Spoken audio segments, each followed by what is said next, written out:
Tere, ni hao, and hello. Welcome to this episode of the Sprachenzentrum's Minding Your Language series. What do you do when you aren't sure which verb tense to use? Do you have trouble deciding which tense is best? If so, you might find this video helps you out of that rut. Today, we'll be continuing our look at tense and aspect in English. If you'd like to brush up a bit more before jumping in, feel free to check out our first video in this tense and aspect mini-series linked below. Alright, let's dive in.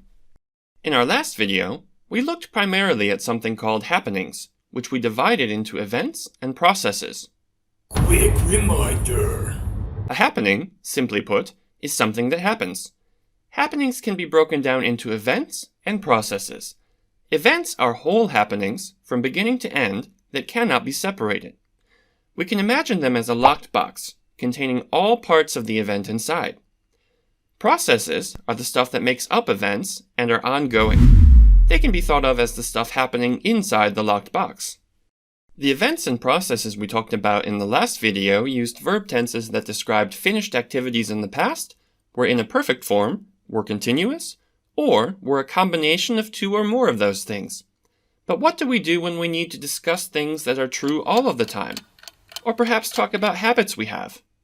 For these types of situations, we're often taught to use the simple present tense, seen in sentences like, Miguel goes to the dentist every year.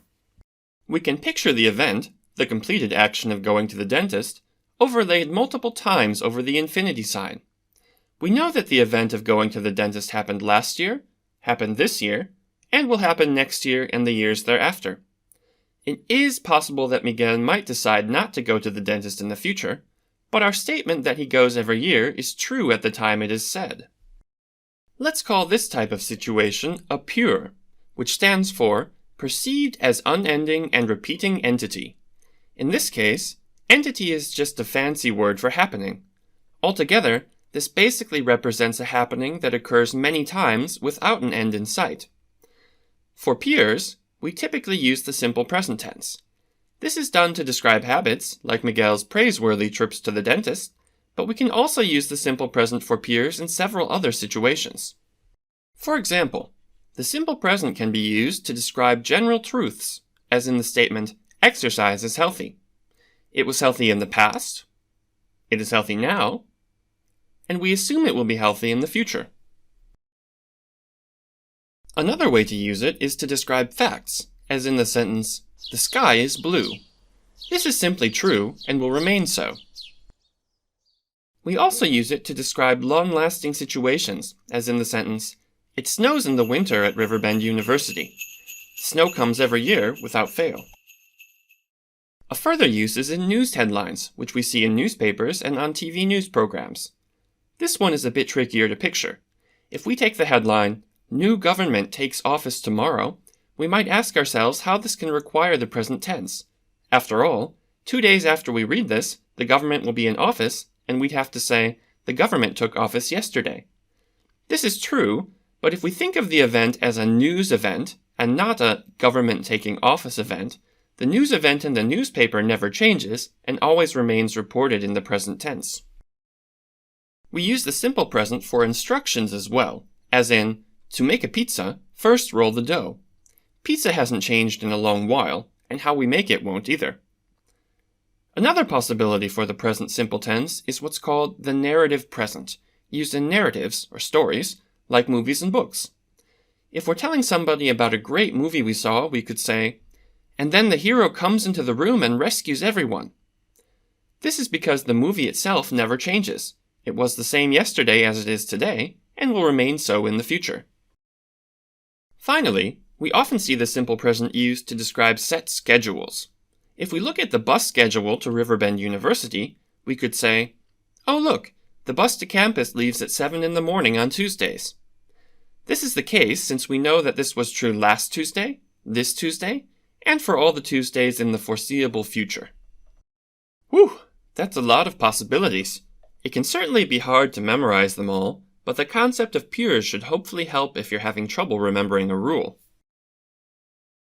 Now, we've talked about pures in terms of the simple present tense, but we might ask ourselves the question, what about habits that we had in the past but don't have anymore? Thankfully, The concept of peers can help us with this as well. Imagine a peer, full of events just like we've been working with, but restricted to the past. The peer stopped at some point before now. In these cases, we can use the simple past to describe past peers. For example, if Miguel decides 20 years from now that he doesn't need to go to the dentist anymore, we could say, Miguel used to go to the dentist every year. This applies to several other rules we used for the simple present as well. Note that we use the phrase used to go instead of went for our past form here. Generally, we use the modal verb used to for past habits or things that happened regularly in the past that no longer happen. We use this form when the number of times the thing happened or the time frame is not clear. If we do have this information, we can use the simple past. For example, if we knew that Miguel stopped going to the dentist after 20 years, we could say, Miguel went to the dentist every year for 20 years. In this case, though, we aren't sure how many years we're talking about. If we say, Miguel went to the dentist every year, without mentioning the time frame, it sounds a bit strange and could even imply that Miguel is no longer alive.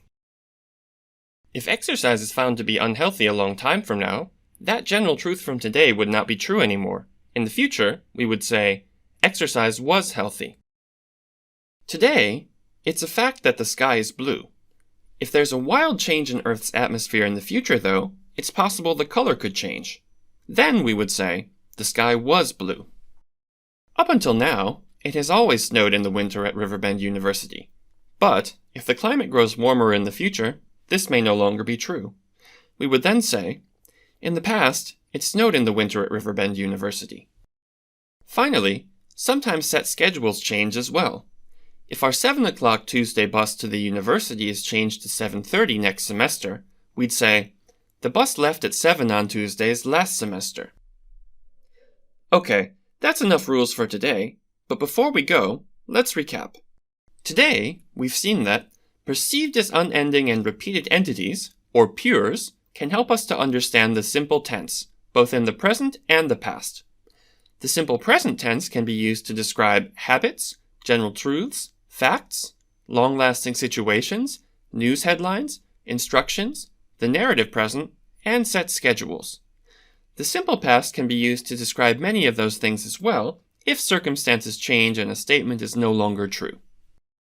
Alright, that about does it for today. Thanks for watching. And if you found this video helpful, check out the other language learning videos in the Minding Your Language series linked below. See you next time.